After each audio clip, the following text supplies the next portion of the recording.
What's up guys, it's the Devil's Town here, and in today's video we're going to be going over how Bucke placed top 10 in the most recent DreamHack finals. But before I get into this VOD review guys, if you find what I'm telling you helpful or simply enjoy my content, please drop a like on this video, hit that subscribe button, and turn on post notifications. But without further ado, let's get right into it. As you can see, we have Mr. Bucke's POV. He ended up placing 5th in the DreamHack finals, so super stacked. And you're going to be seeing some of the best players in the world in here. And to be completely honest, he gets a ton of unlucky zones. I feel like if he got way better zones, he would have had an even better day. He really maximized his placement, which is exactly what you need to do. So we're going to be taking a look at his gameplay and what he does. So we are in game number 1. Look, he even zooms in on his map for all of these long rotates, but he gets a max distance, so he's gonna have to pad because he's against water, right? And we are super stacked with 50. So he ends up making a mistake here. You're gonna see he scuffs his pad. It's a nice little storm surge tag right there. some kid is just crash padding back and forth in his box is what he's talking about. So he goes to pad here. For some reason could serve pad. I don't know if he meant to do that or not, but look how fortunate this is. There's just this airdrop in the middle of the water, and he's getting coached by, I believe, probably Creo and maybe Kanata. I'm not unsure. I know Creo for sure, but I can't tell who the other person is. But he ends up popping a chili, and so he starts rotating, and he gets really fortunate, and he doesn't get touched. And so he actually ends up getting back the pad that he lost with decent amount of materials. He says the fact that worked out is amazing. That is 100% true. He gets it decent, so this zone isn't horrendous. But now because he has this pad that he got from that airdrop, he's going to be able to rotate it. And you're going to see that he follows, again, he immediately goes to hugging the storm. Look at this, prioritizing. He actually ends up on ulti low, but again, using his wood because he's not mats he really cares about, because he just plans to rotate with them. And so he ends up saving a ton of mats, and then going on dead side, he can now conserve.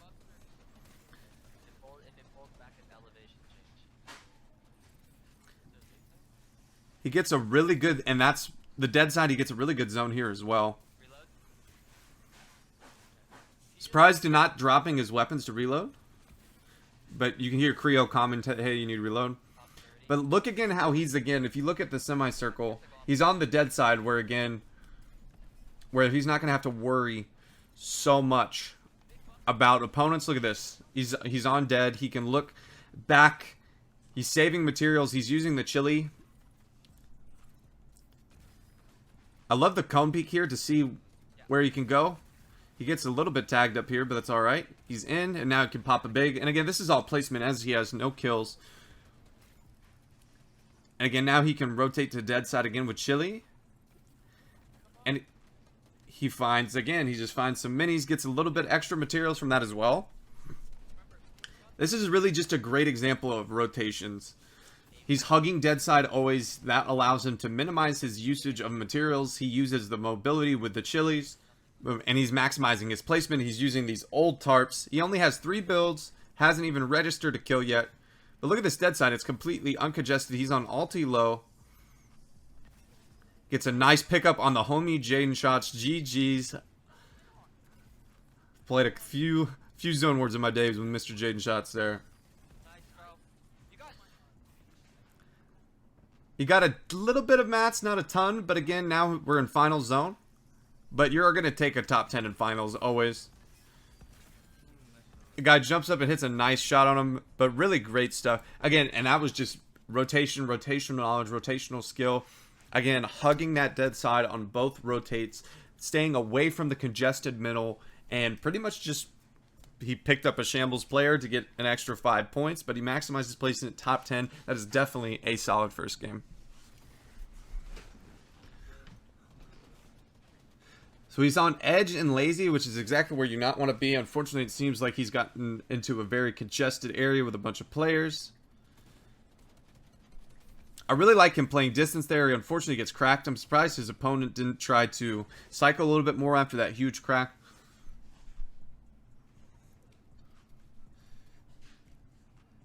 This zone I don't feel like is as unfortunate as he's making it to be. He's pretty upset about it. He's playing on edge, and this is not even... This is third, so... He's going to be on the more... He can at least kind of funnel in. He kind of white lines a little bit, just a tad.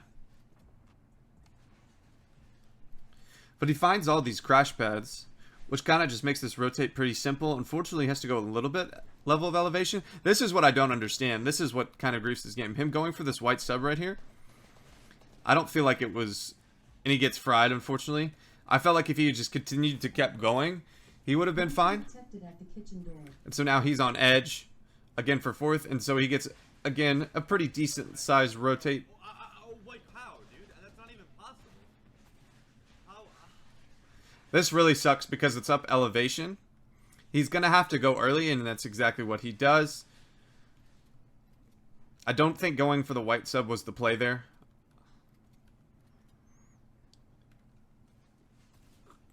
Gets a couple tags. Sees the opponent behind him, gets cracked. And this is really unfortunate. Boom, guy. Harpoon's really good play by Divine right there. He's very, very upset about it again. But going for the white sub, it's kind of stopped his momentum and gave more opponents time to focus him. I think, in my personal opinion, a white sub is really not that crucial to your success. I understand he was a pretty bad loadout, and opposed to a lot of the pros I've bought reviews, it seems like his landing spot doesn't generate him insane amount of loot, but I'm assuming wherever his drop spot is pretty safe because again he consistently makes end games. I mean, as you'll see, it's just green AR, green charge. Wherever he lands, he does get chilies, so he gets a max fifth. And so, unfortunately, he does have chilies, which is good. So he knows he's going to have to go before his zone closes. He has gotten his Storm Surge. The chilies are going to be so good for him that they kind of make this game. This rotation, if he has no chilies, he pretty much, with the amount of bad zones that he got today, I seriously doubt that he would have placed as high as he did. Perfect, yeah. I feel like he's getting definitely coached by Kanata and Creo. So he gets a max 6, so that's really bad. I'm not complaining, you know what I mean? But isn't that dumb, dude? Don't you agree? Like, that's dumb. You want to go dead side. So Kanata says you want to go dead side, which is 100%. Because right now he's middle, so he's basically in a sandwich, right? Between the left and sides of the lobby. He's going to have to leave early again because he's so far.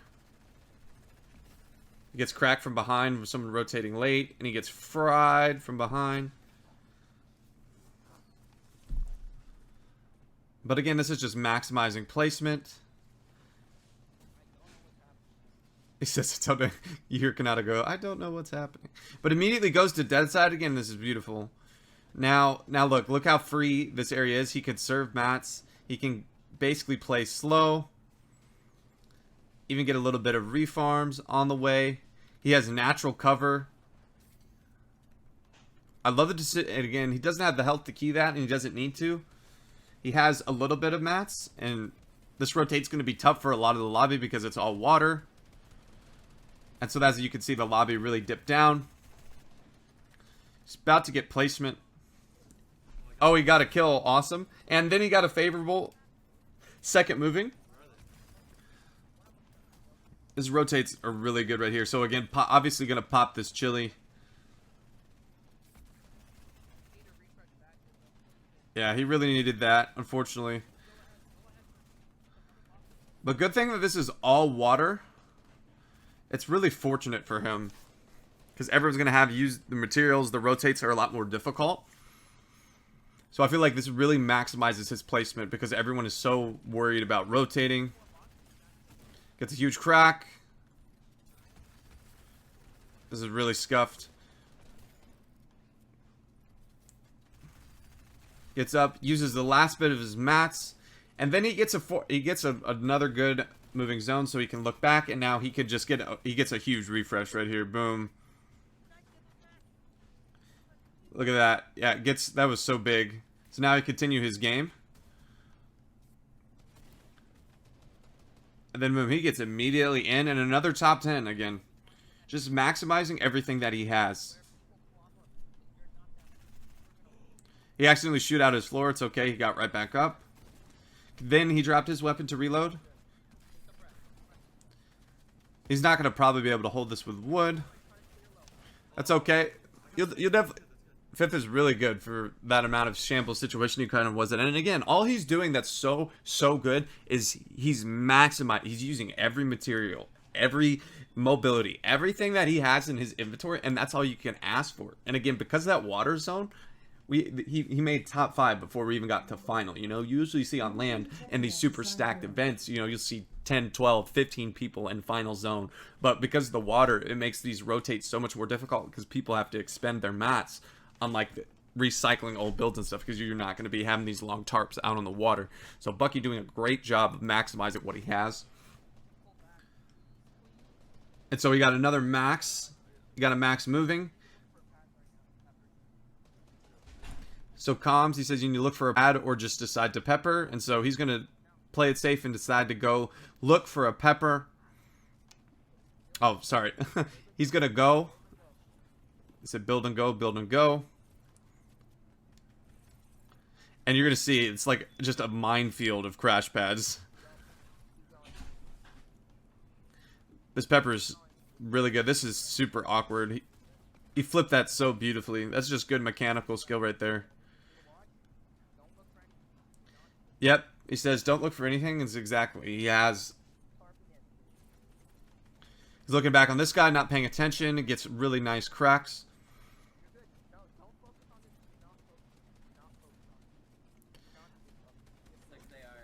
Kanata then tell him don't focus on it, don't focus on it, you don't need to. He unfortunately got into wood. Look at this moving again. Max moving again, so unfortunate.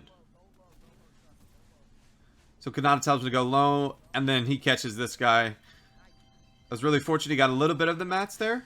And this chili is so good, it's just eating him ahead. He can get ahead. Now this is so unfortunate. Look. Oh, he got... That just sucks so bad. Gets a nice little one tap there for an extra 5 points. Unfortunately, this goes up the mountain. Near boxes.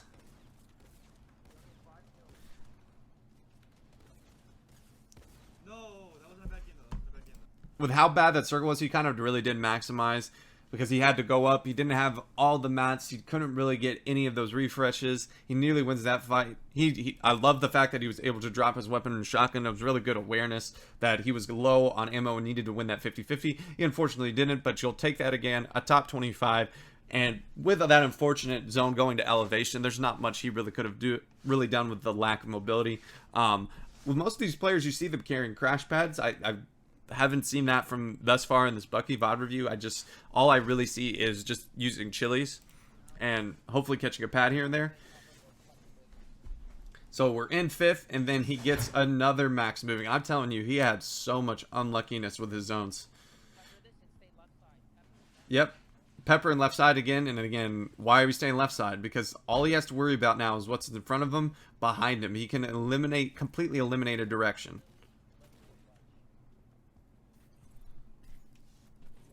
He's now also at Storm Surge, which is not good.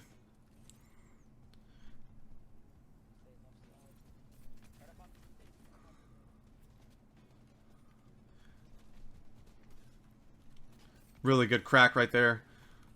Imagine if he was able to get that. But he's going to be able to pop this big. And that's what Dead Side is. He only has one. He only really had to worry about one kid contesting him.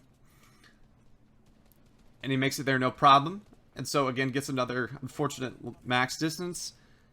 And this is really fortunate that he was able to get good read by Bucke. That guy was shambles. Is the same kid he actually killed falling down last game. So, I don't know what's happening. He's getting crash padded around everywhere. It actually kind of saves him from being in a super scuffed situation. And again, look at he's hugging that left side dead. And he is now is no mats at all. And he finds a perfect refresh. This is really great job. A really good job. Picking up those extra 2 kills. Again, gives him a lot of points. Gives him the mats to continue his game. He gets cracked from behind. Oh, what a huge check. He gets... That was a really good game, and it was such a good awareness that he realized that he was underneath the stair. The guy's going to probably pressure. He can hold that charge and get it cracked, and that's exactly what he did, but he got taken out from another opponent. But again, top 15 with a couple kills. You're definitely going to take that in a finals atmosphere, so really great job. Again, Bucke just maximizing, picking up whatever refreshes he can on the rotate. Again, the biggest thing that I'm going to talk about with Bucke that I've seen, his rotations are very good. He's hugging dead side. He's using his mobility. And he's not even using crash pads. He's using chilies, which... Again, I find interesting. I think most pros prefer the crash pads. This is the first finals match that I've VOD viewed where I see just huge usage of the chilies. Absolutely fries this kid off rip. Oh, I love it. A nice little jump. Oh, he 49 whites him. This is really good mechanics by Bucke. Look at this. Almost right into Mitra Classic. The wall wasn't one hit, unfortunately. Gets it, boom. And the guy jumps in and he pickaxes him in the finals. That is nuts. And that's crazy. The guy had crash pads and he leaves them. He prefers the chilies. So he's middle of this fourth, so he's going to have to rotate no matter what.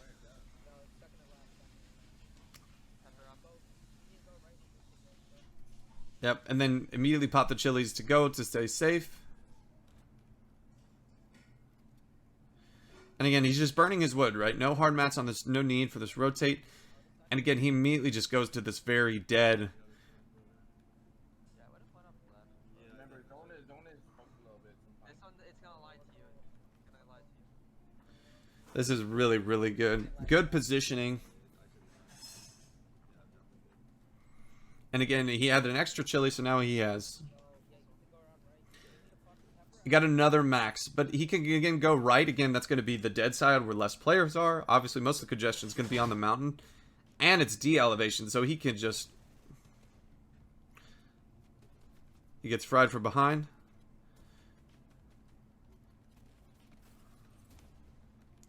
He's kind of out in the open, not going to lie. This is so good. Creo calms it, pulls back down, so he boxes up kind of right at the edge, and then he can just start. Ah! Oh my god, that guy scared me. He just hopped in the box. Very quick reaction from Bucke to get out right there. They really liked the lair. Watch out for the elevation. If it pulls back down, you can go OT. If it doesn't, actually that's gonna pull off the water into all the way over. They tell him to go ulti low because, again, it's going down, and so the sooner you get down, the better. And again, notice he's on dead side, hugging that zone. Again, only having to worry about predominantly what's on, and then he's the first to get down. He doesn't have the mats, so he doesn't really need to worry about much other than just... He says it's literally... He triple dinks that kid. That's insane. Like, he's so low, though. Doesn't... Only has... He has to go. Attack. Amazing. 30 headshot. Killed by a Divine again. But again, 17th, a top 20 placement. Very good. Again, maximizing everything he had. You don't see Bucke just really throwing away. He's using everything he has. He either dies with 1 to 2 materials. He rotates as far ahead as he can. He uses all his chilies for the most part. I think he did have 1 chili there, but what can he do? He's going to be swimming around the water, which is even more awkward than this. He had to sit there and look for a refresh. So again, great job. Again, biggest things, great rotations, and maximizing what you have.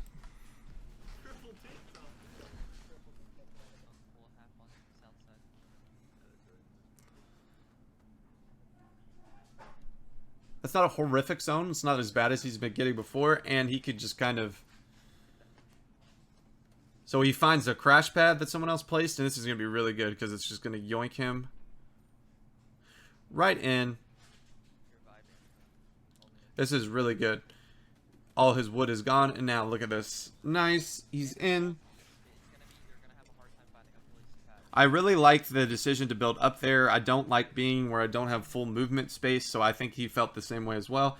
And he got a pretty favorable. He's going to be already automatically on dead side.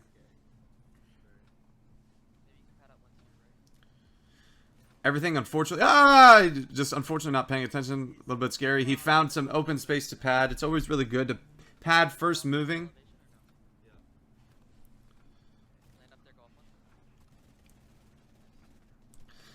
Nice, gets an easy pickup on the back. One little tag, good for Surge as well. I love this ramp to go through. He's on a really good layer, not super congested, conserving. Boom, gets in a pretty dang good rotate for the most part. He gets another favorable zone again, and then look where he is. He's hugging that side. He didn't look up, but he got RPG'd. But he has so many heals, so he's good. Exactly. He can just sit here.